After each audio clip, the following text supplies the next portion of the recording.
So we know Tanjiro, Zenitsu, Inosuke, and Nezuko might be a bit chaotic, but despite their very different abilities and personalities, they have proved that their differences make them stronger and better on multiple occasions. So today, we will see how these four make the perfect team.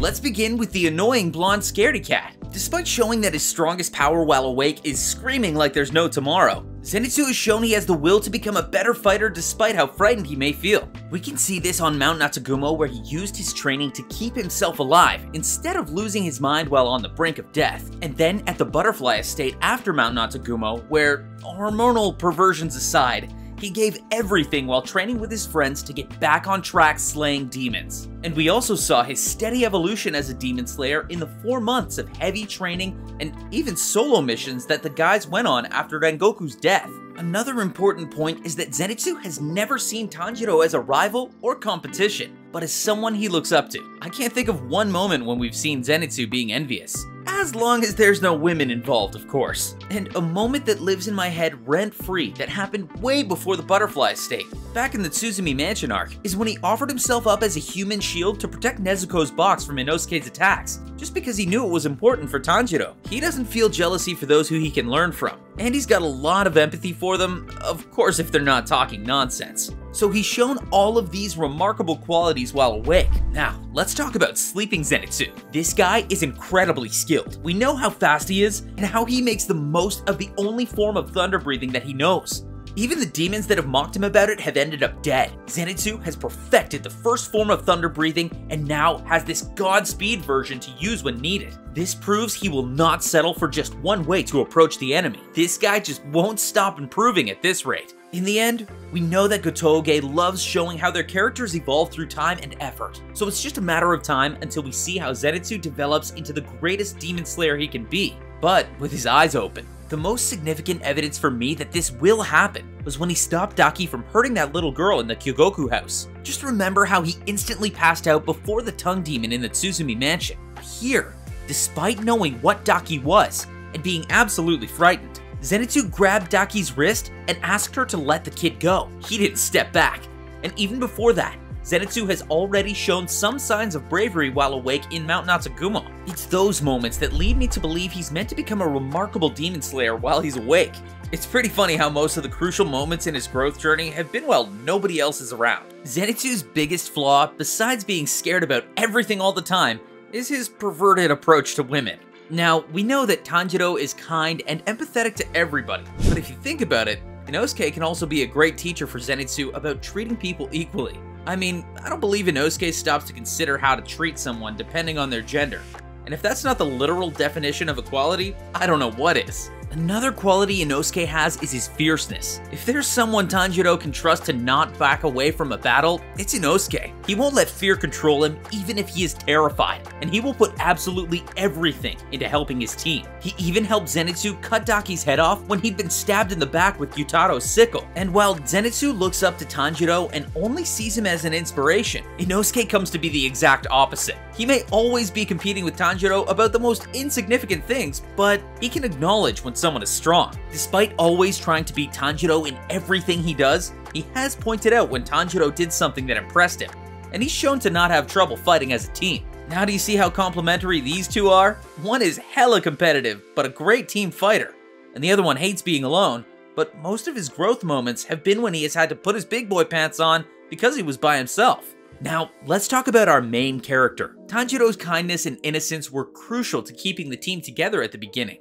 Just imagine if it was only Zenitsu and Inosuke. They would have tried to kill each other at least once already. That team wouldn't have lasted for more than an hour. But thanks to Tanjiro accepting everybody and always being so kind, he kept them together until they could get along by themselves. Inosuke gets to learn about basic human interaction, primarily thanks to Tanjiro.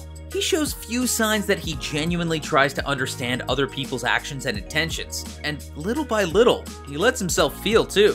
So much so that after spending time with the team, he gives an inspirational speech to Tanjiro after Rengoku's death.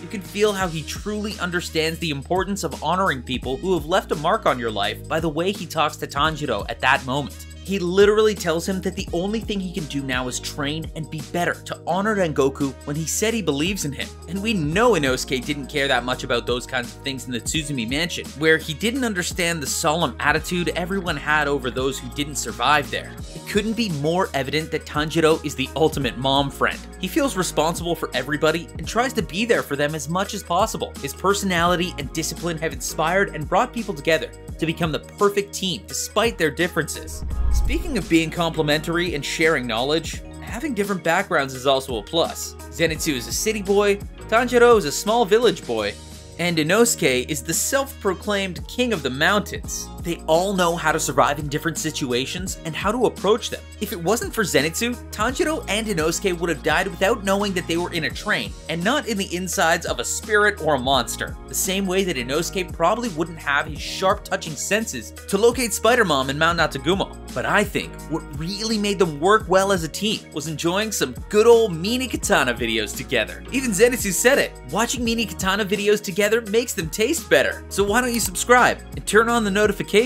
so you can call your friends and watch our videos together. You might save the world one day because you spend some good time with your friends. And in case you want to be more intellectual and discover everything happening in the anime world, you can also join the #1 anime newsletter, Waku Waku, for weekly news and announcements. You could even win one of their monthly prizes. There's no way someone could say no to that. Now, thinking of them as one unit, all the humans on the team have a different enhanced sense. Working together, they're basically like a superhuman. They have the hearing, the smell, the perception, and lastly, someone had to be the face, and the unlimited supply of limbs to regrow in every big battle. Nezuko is the perfect demon ally.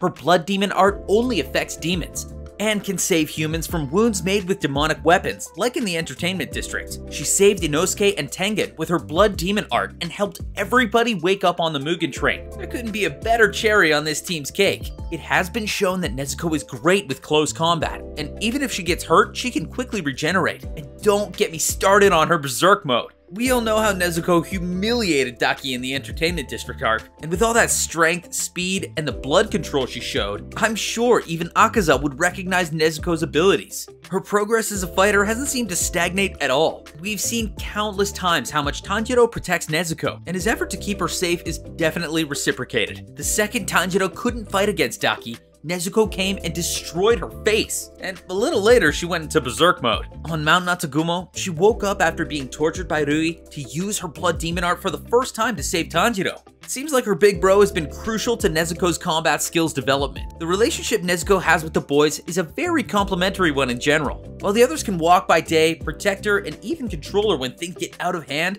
she doesn't get exhausted as quickly as a human and can be a great plus in combat with demons. Despite losing her memory, Nezuko shares many of the core values and behaviors Tanjiro has. She also has a kind heart and cares a lot about the people around her. She doesn't hesitate to show affection and show how much she cares. She's acted more than once as a demon shield to keep her loved ones alive, a very honorable way to put your infinite supply of limbs at the service of others if you ask me.